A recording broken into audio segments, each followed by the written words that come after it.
Hace unos días habíamos comentado cómo el propio Joe Biden arremetió un poco contra Benjamín Netanyahu, criticó la forma en la que el gobierno ultraconservador, como decía el propio presidente estadounidense, estaba llevando a cabo el conflicto en Gaza. Sin embargo, después empezaron a salir noticias de que esto no era real, que Israel apoyaba el principio de dos estados y que, bueno, iban a trabajar en conjunto. Pues nuevamente se vuelven a desmentir las informaciones que han empezado a circular, sobre todo por medios de Occidente. Y es que un senador de Estados Unidos afirma que Netanyahu le ha cerrado completamente la puerta a los esfuerzos para la solución de dos estados. ¿Qué significa esto? Y por qué algunos dicen que el verdadero plan de Israel es quedarse con todo lo que significaba el territorio palestino. Vamos a comentarlo.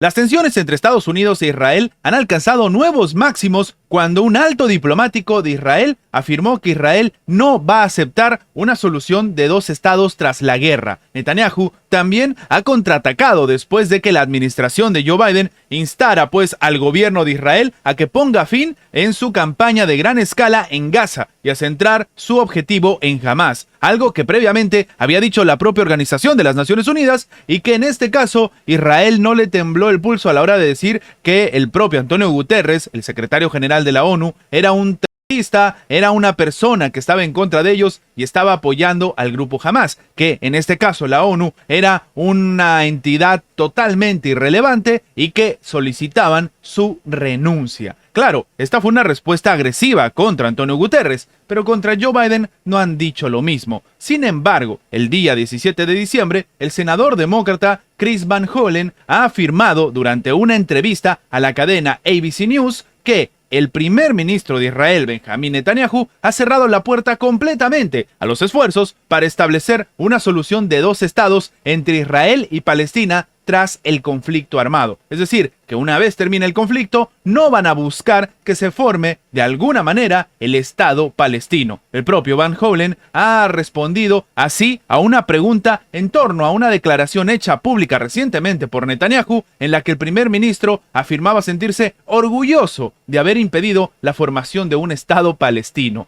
Algo completamente diferente a lo que se ha estado pintando, sobre todo por la prensa de Occidente, a la hora de hablar de que básicamente Israel y Palestina están buscando y concuerdan en el principio de dos estados. De manera literal, lo que dijo en su momento el primer ministro de Israel es que está orgulloso de haber impedido la creación de un Estado palestino, porque hoy todo el mundo sabe lo que podría haber sido este Estado palestino después de que viéramos el pequeño Estado palestino en Gaza. Terminó diciendo, algo que demuestra un escenario bastante preocupante. El propio Van Hollen, en referencia a esta declaración, ha dicho que esta es una respuesta directa al llamamiento del presidente Biden en favor de la solución de dos estados. En última instancia, es el único acuerdo político viable. Netanyahu ha seguido debilitando la autoridad palestina. Esta es la organización que reconoció el derecho de Israel a existir hace décadas y décadas en lugar de tratar de encontrar la paz o al menos evitar que las condiciones sobre el terreno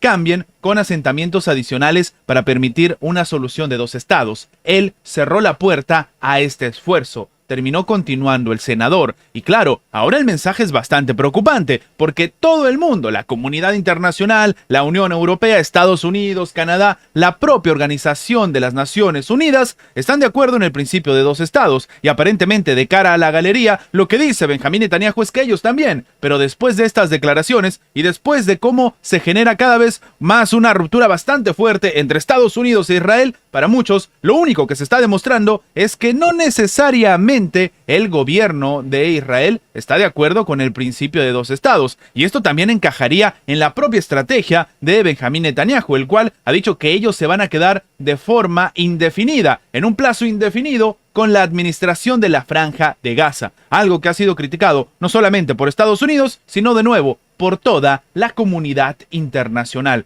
Una nueva tensión entre los más grandes aliados en esta parte del mundo preocupa demasiado, pero es precisamente lo que estamos viendo.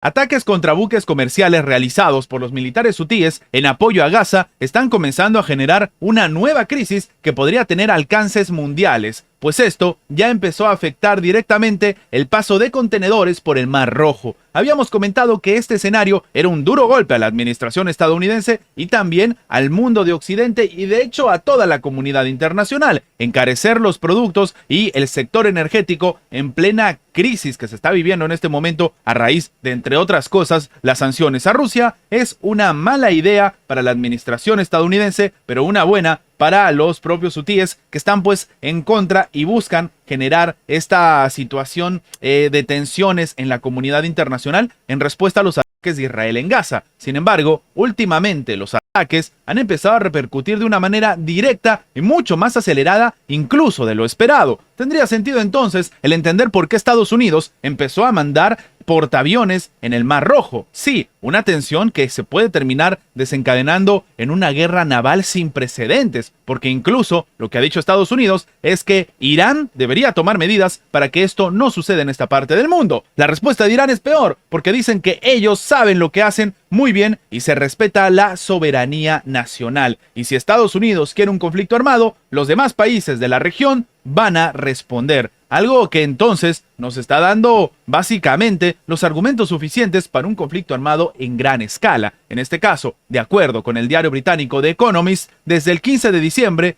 4 de las 5 mayores compañías de portacontenedores del mundo han interrumpido o han suspendido sus servicios en el Mar Rojo, que es la ruta por la que pasa el tráfico procedente del Canal de Suez, ante los ataques de los militantes hutíes a embarcaciones internacionales. Es decir, en resumen, que ya no solamente es por el sector energético, sino también por el intercambio comercial entre países. Se están atacando a los contenedores. Las hostilidades hutíes llevan semanas produciéndose, pero se han intensificado en las últimas semanas, mediante ataques con drones y lanzamiento de misiles balísticos contra buques comerciales, que pasan precisamente por Bab al-Mandab, un estrecho entre África y la península arábiga por el que navegan barcos comerciales. La crisis tiene dos grandes implicaciones, una para la economía mundial y otra en relación con los riesgos de una escalada militar en Oriente Medio, mientras los países occidentales intentan restablecer el orden. Terminó publicando el propio medio. Para, por ejemplo, el lado económico, esta naciente crisis podría elevar los costes del comercio mundial y, ya que, por ejemplo, el transporte marítimo no pasaría por el Canal de Suez, se desviaría por África, daría una vuelta inesperada, lo que generaría tiempos de traslados incluso mayores, además de que las primas de los seguros se dispararían, porque de nuevo se tendrían que ir por una ruta poco común. Desde el ámbito militar, se prevé que si los ataques de los rebeldes continúan afectando el comercio internacional, Estados Unidos y sus aliados podrían atacar precisamente a los hutíes con el fin de restablecer el libre paso. Pero habría que ver cuál es la respuesta de otros países, como es el caso, ya lo hemos comentado, de Irán y de las otras naciones en la región. De hecho, Washington y sus aliados están intensificando su actividad naval en Oriente Próximo, y para algunos esto puede ser un desencadenante todavía mayor. Si había motivos para que Irán, Rusia, China empiecen a ver el conflicto de manera mucho más agresiva, podría ser tranquilamente